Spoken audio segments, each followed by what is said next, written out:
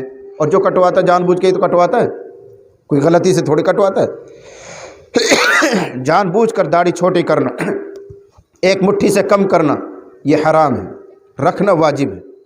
کرتے پاجامے پہ آ جاؤ، ناخون پر آ جاؤ، ہر چیز میں نبی علیہ الصلاۃ والسلام کا حلیہ اور سیرت آپ کو ملے گی. اب مسلمان کا فرض ہے کہ وہ اپنے آپ کو نبی کے مطابق ڈھالے. اس لیے حضور بھیجے گئے. نبی کریم صلی اللہ علیہ وسلم نے ایک آخری بات سنائی فیصلہ کن. کس پر چل رہے ہیں وہ یاد رکھنا. نمبر 2 کی سیڑھی جنت میں جانے کی. پہلی سیڑھی حلال کھانے کا اہتمام، نمبر 2 سنت کے مطابق عمل کرنا. نبی علیہ الصلاۃ والسلام نے آخری فیصلہ کن بات سنائی. ارشاد فرمایا کل امتی یدخلون الجنت الا من ابا. کل امتی یدخلون الجنت الا من ابا. ارشاد فرما رہے ہیں میری پوری امت جنت میں جائے گی. اور نبی کی امت کون ہے؟ مسلمان بھی، سکھ بھی، عیسائی بھی، یہودی بھی، نصرانی بھی، مشرک بھی، یہ سب حضور کی امت ہے. جو اب اس زمانے میں انسان پائے جا رہے ہیں، امت کی 2 قسم کرتے ہیں علماء، تو یہ سب حضور کی امت ہے. حضور فرما رہے ہیں میری پوری امت جنت میں جائے گی مگر جو جانے سے انکار کرے وہ رہ جائے گا. جو جانے سے انکار کرے اس کو اللہ زبردستی جنت میں دھکا نہیں مارے گا، جو جانے سے انکار کرے. اب سوال یہ ہے کہ انکار کون کرتا ہے؟ شرابی، کبابی، جواری، سٹا لگانے والا، کوئی بھی ہو، سب یہ چاہتے ہیں کہ جنت ملے. ہر کوئی چاہتا ہے کہ مجھے جنت ملے، تو انکار تو کوئی بھی نہیں کر رہا. تو اب سوال ہوگا اے اللہ کے نبی صلی اللہ علیہ وسلم کس کو کہیں کہ یہ انکار کر رہا ہے؟ ایسا تو کوئی بھی نہیں جو منع کرتا ہو جنت میں جانے سے، سب ہاں کرتے ہیں، چاہے نماز پڑھیں مت پڑھیں، روزہ رکھیں نہ رکھیں، لیکن تمنا سب کی ہے، شوق سب کو ہے، دعا سب کرتے ہیں، بزرگوں سے بھی ملتے ہیں، دعا کراتے ہیں، شوق یہ ہے کہ ہم جنت میں جائیں. تو انکار تو کوئی نہیں کر رہا ہے. اور آپ فرما رہے ہیں میری پوری امت جنت میں جائے گی مگر وہ جو انکار کرے، تو انکار تو کوئی نہیں کر رہا. آپ نے فرمایا زبان سے انکار کرنا مراد نہیں ہے، زبان سے انکار کرنا مراد نہیں ہے. پھر کیا ہے اللہ کے نبی؟ ارشاد فرمایا من اطاعنی دخل الجنہ ومن عصانی فقد ابا. یہ انکار. فرمایا جس نے میری بات مان لی، میرے طریقہ اختیار کر لیا، جس نے میری سنت پر عمل کر لیا، وہ گویا جنت میں جانے والوں میں ہاں کر رہا ہے کہ میں جاؤں گا میں جاؤں گا. ومن عصانی، اور جس نے میری نافرمانی کی اس نے انکار کیا. زبان سے چاہے شوق ظاہر کرے، تمنا کرے، دعائیں کرے، لیکن نافرمانی کرتا ہے، سنت کے خلاف رہتا ہے، سنت کے خلاف کام کرتا ہے، تو حضور فرماتے ہیں یہ جنت میں جانے سے انکار کر رہا ہے. اس حدیث کو اور کھولتا ہوں ایک دوسری حدیث کے ذریعے. ایک حدیث میں یہ مضمون آتا ہے نبی علیہ الصلاۃ والسلام آرام فرما رہے تھے. ٹائم تو زیادہ نہیں ہو رہا بھائی. نبی علیہ الصلاۃ والسلام آرام فرما رہے تھے، آنکھیں بند ہو گئی تھی. کچھ فرشتے آئے، سرانے کھڑے ہو گئے، کچھ پائنتی کھڑے ہو گئے فرشتے. اب یہ فرشتے آپس میں بات کر رہے ہیں. کیا کہہ رہے ہیں؟ ان لصاحبکم ھذا مثلا فاضربوہ لہ. فرشتے آپس میں بات کر رہے ہیں کہ تمہارے اس صاحب کی، تمہارے اس نبی کی ایک عجیب مثال ہے، وہ بیان کرو. اس پیغمبر کی، اس نبی کی ایک مثال ہے، وہ بیان کرو۔ تو سامنے والے فرشتے نے کہا انہو نائم، یہ تو سو رہے ہیں، مثال بیان کرنے سے فائدہ کیا جب یہ سنیں گے ہی نہیں، سنانا تو ان کو ہی چاہ رہے ہیں ہم، یہ تو سو رہے ہیں۔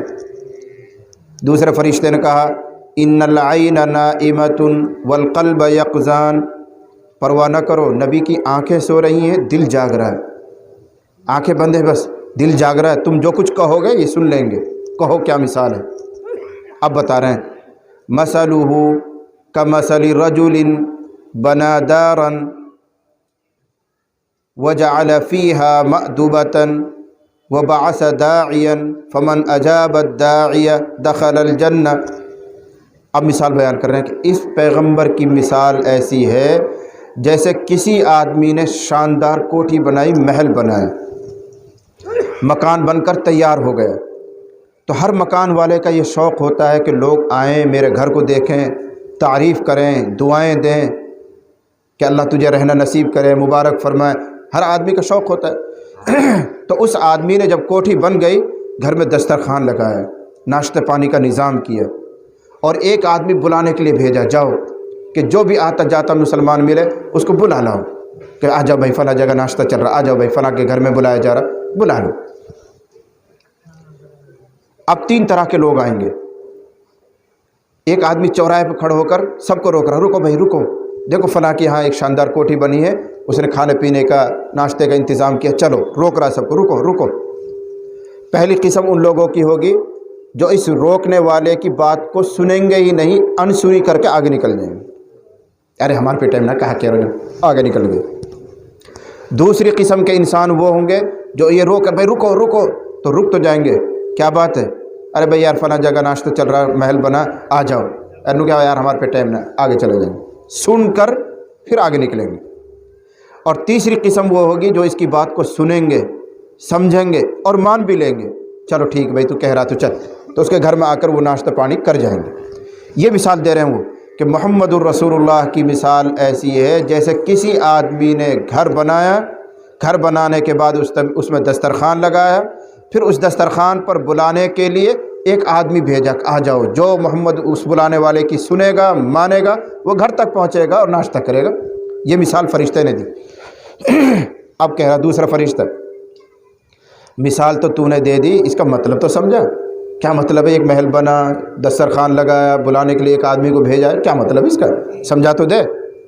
اس نے پھر کہا کہ سمجھا کے کیا کروں، محمد الرسول اللہ تو سو رہے ہیں۔ اس نے کہا پرواہ نہ کرو، صرف آنکھیں سو رہی ہیں، دل جاگ رہا ہے، تم کہو، تم نے جو کچھ کہا تھا وہ بھی سن لیا، اب جو تم مطلب بیان کرو گے اس کو بھی سمجھ جائیں گے، کہو تم۔ اب اس نے کہا کہ اس مثال کا مطلب یہ ہے کہ اللہ تعالیٰ نے ایک شاندار محل بنایا ہے جس کو جنت کہتے ہیں، اور پھر اس میں نہ جانے کتنی نعمتیں کھانے پینے کی، مزہ لینے کی اللہ نے اس میں رکھی ہیں، ان نعمتوں کی طرف، اس دسترخوان کی طرف اللہ نے بلانے کے لیے محمد کو بھیجا ہے دنیا میں۔ دنیا کے چوراہے پر کھڑے ہو کر محمد الرسول اللہ آواز لگا رہے ہیں، بس جو محمد کی سنے گا، مانے گا، وہ اللہ کے مہمان خانے میں پہنچے گا۔ جو سنتا ہی نہیں ہے یا سن کر انسنی کر کر آگے بڑھ جاتا ہے، وہ اللہ کے دسترخوان پر نہیں پہنچے گا۔ محمد الرسول اللہ بھیجے ہوئے ہیں اللہ کی طرف سے بلانے کے لیے۔ یہ فیصلہ کن بات حضور نے سنائی، یعنی حضور کہہ رہے ہیں میری شان، میری حیثیت اس طرح ہے جیسے چوراہے پہ بلانے والا ایک آدمی بلاتا ہے کھانے کی طرف، اب جو نہ سنے وہ بھی نہیں پہنچے گا یہاں، جو سن لے لیکن آگے چلے وہ بھی نہیں پہنچے گا یہاں، جو اس بلانے والے کی سن لے، مان لے، وہ دسترخوان پر آئے گا۔ بس آج کا مسلمان وہ ہے جو سن تو لیتا ہے ٹھہر کر، لیکن مڑتا نہیں، سیدھا چلا جاتا ہے۔ تمہیں علماء سنا رہے ہیں، دعوت و تبلیغ والے سنا رہے ہیں، بڑے بڑے جلسے کر کے تمہیں روکا گیا، رکو رکو، نبی کی بات سنو، رکو رکو، رک گئے آپ لوگ، لیکن ادھر سے سنا، ادھر گئے، واپس نہیں آئے جدھر تمہیں بلایا گیا، تو اللہ کی قسم خطرہ ہے کہ اللہ کے دسترخوان تک نہیں پہنچ پائیں گے۔ اللہ کے دسترخوان پر، اللہ کی جنت میں وہی پہنچیں گے جو محمد الرسول اللہ کی سنیں اور مانیں، اور مان کر پھر وہ اللہ کی جنت کے مستحق بنتے۔ تو میں سیڑھیاں گنوا رہا ہوں، دھیان کر لینا، بات اسی پر ختم ہو جائے گی انشاءاللہ۔ تو جنت میں جانے کی 3 سیڑھیاں، من اکل طیبا، جس آدمی نے حلال کھایا ہو، نمبر 1۔ نمبر 2، وعمل فی سنت، پوری زندگی سنت کے مطابق کام کیا ہو، کھانا پینا سونا جاگنا عبادت شادی بیاہ یہ سب سنت کے مطابق کرتا ہو۔ اور نمبر 3، یہاں بھی ہم ٹھوکر کھا جاتے ہیں، وَأَمِنَ النَّاسُ بَوَائِقَهُ، وَأَمِنَ النَّاسُ بَوَائِقَهُ، اس طرح زندگی گزارے کہ کسی انسان کو اس سے تکلیف نہ پہنچے۔ یہ تیسری سیڑھی، اس طرح رہے گاؤں میں بستی میں علاقے میں، پڑوسیوں کو، گھر کے لوگوں کو، چھوٹوں کو بڑوں کو، ماں اور بہن کو، ماں باپ کو، اولاد کو، کسی کو تم سے کوئی تکلیف نہ پہنچے۔ یہ جنت میں جانے کی تیسری سیڑھی۔ اگر آپ حلال کھاتے ہیں، سنت کے مطابق عمل کرتے ہیں، لباس بھی سنت کے مطابق، کھانا پینا بھی سنت کے مطابق، عبادت بھی بہت کچھ سب کچھ ہے، ہر طرح سے دیندار ہیں، یوں کہہ لو کہ جنت کی 2 سیڑھی آپ چڑھ چکے ہیں، حلال والی اور سنت والی 2 سیڑھی چڑھ چکے ہیں۔ لیکن اگر خدا نہ خواستہ لوگ آپ سے تکلیف پائے ہوئے ہیں تو آپ ایسے پھسلیں گے کہ اوپر سے نیچے، پھر نیچے سیڑھے پہ آگے پڑیں گے، ایسے پھسلیں گے اوپر سے نیچے نیچے آئیں گے، کہیں رکیں گے بھی نہیں، کامیابی کے قریب پہنچ کر نیچے آ جائیں گے۔ ایک حدیث سناؤں تاکہ اندازہ ہو جائے۔ نبی کریم صلی اللہ علیہ وسلم بیٹھے ہوئے تھے، صحابہ تشریف لا رہے ہیں، جمع ہوتے جا رہے ہیں، تو آپ نے کہا واللہ لا یؤمن، واللہ لا یؤمن، واللہ لا یؤمن، اللہ کی قسم وہ مومن نہیں، اللہ کی قسم وہ ایمان والا نہیں، اللہ کی قسم اس کے پاس ایمان نہیں۔ 3 مرتبہ فرمایا اور قسم کھا کے فرمایا۔ اگر نبی قسم بھی نہ کھائیں تو بھی نبی کی بات تو بہت اونچی، اللہ کی بات ہے، لیکن اہمیت بتانے کے لیے 3 مرتبہ قسم کھائی، واللہ لا یؤمن، واللہ لا یؤمن، واللہ لا یؤمن، اللہ کی قسم مؤمن نہیں، اللہ کی قسم مؤمن نہیں، اللہ کی قسم ایمان والا نہیں۔ صحابہ گھبرا گئے، کہنے لگے من یا رسول اللہ، اے اللہ کے نبی کون؟ کوئی سکھ، کوئی عیسائی، کوئی یہودی، کوئی مشرک، کوئی منافق، کس کے لیے کہہ رہے ہیں آپ؟ کون اللہ کے نبی، کون مومن نہیں؟